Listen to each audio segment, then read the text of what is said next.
Hello, my dear listeners. Welcome to the Healing Station. Here at the Healing Station, we receive our healing.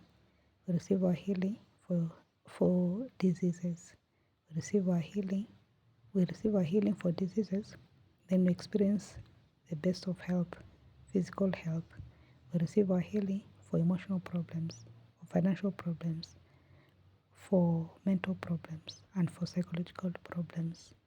Today, we are talking about great adversity gives us, brings in us that greatness. That out of great adversity, great men are born and great women are born. We are talking about Naomi. We are talking about Naomi. The story is in the book of Ruth in the Holy Bible. Now, Naomi had migrated to Moab because of famine in Israel, and she went to Moab with her family, her husband Elimelech and her two sons, Malon and Chilon. But along the way, in those 10 years she was in Moab, she experienced great loss. Her husband died, Elimelech died, and later on her sons also died. But before the sons died, they had married Ruth and Oprah, Moab girls, Moab daughters. So when she started to plan to go back home because she had heard that God had visited the people of Israel in giving them bread. So she wanted to release her daughter-in-laws because she reasoned that if they remained behind in Moab, they would marry again. They could marry again. So she gave them a chance to remain behind so that they could marry again. But Orpah agreed to remain behind. But Ruth would not imagine staying away or living away from mother-in-law. So she cried and she said, I'll go with you. I'll go with you, she insisted. And she said, your people shall be my people, and your God shall be my God. And where you lodge, shall I also lodge. And where they bury you, they shall also bury me. So Naomi came back to Israel accompanied by Ruth. And people asked Naomi, how are you? And she said, I'm a bitter woman. Call me Mara, because life has been very difficult for me. I went out of this place full, but now I've come out empty. I've come back empty. I came out of this place full, but now I've come back empty. The Lord has been bitter with me. And Ruth began to glean. She picked a field to glean. It was during the harvest for barley, the season for harvesting barley. And she picked a field and started gleaning in it. She didn't know that the field belonged to Boaz. Boaz was a mighty man of wealth, and Boaz was also a kinsman of Elimelech, one of the relatives. So Boaz became curious and asked his workers, who is this lady? And explained to her, this is the lady Ruth, the one from Moab, the one who came with Ruth, the one who came with Naomi, the mother-in-law Naomi.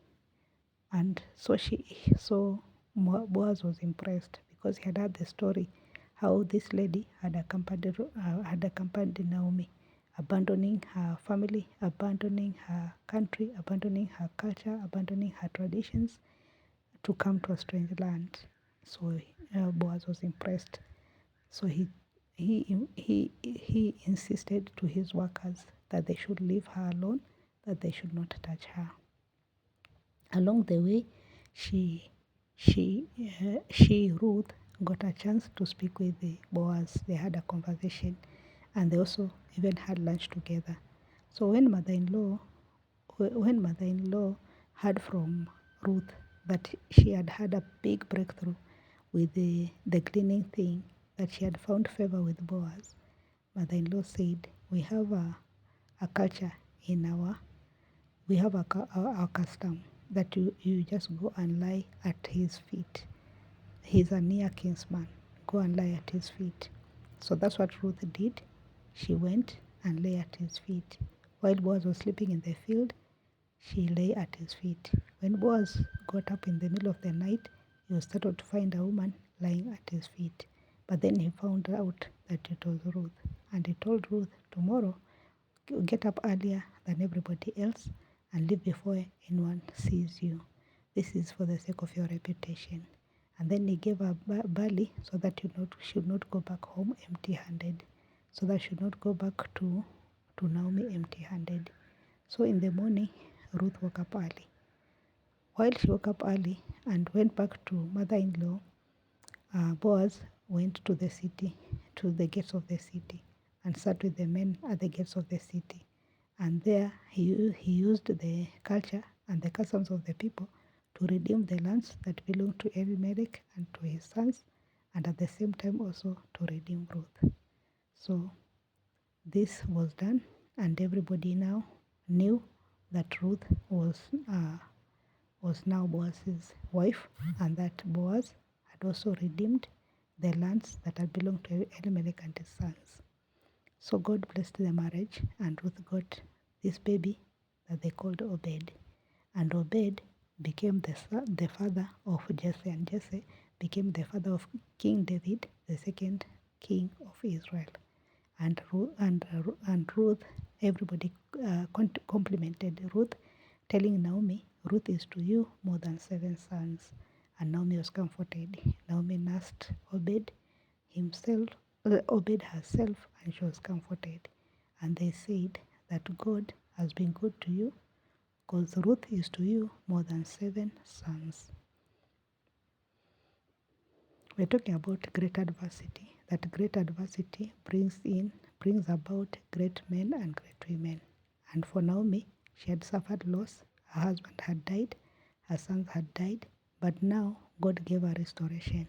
And God gave her restoration to the extent that she would become the grandmother to the greatest man that ever lived in Israel, the grandmother to David, because David was going to be the king of Israel. In the meantime, she received her restoration. She received a son-in-law, wealthy son-in-law, and very decent man, very cultured man, and a very wise man. And Ruth, everybody saying that Ruth is more to you than 7 sons. And Obed, a grandson whom she nursed herself. We're talking about greatness. So she started to enjoy greatness, and God gave her restoration. God gave her laughter again and wiped her tears. Today at the healing station, we are saying we may have gone through great adversity. We may have gone through so many ups and downs and so much trouble. So much trouble. Excuse me. But God is going to give us restoration, and God is going to turn this adversity into greatness. He's going to give us greatness. He's going to give us laughter and joy and greatness, and He's going to wipe our tears. Today at the healing station, we are saying we shall not be called bitterness anymore. We shall not be called Mara anymore, because God is bringing laughter into our lives. Kindly share, subscribe, comment, like, and go ahead to wait as the Lord begins to do a new thing in your life, as He begins to turn your captivity around. Thank you very much, and God bless you.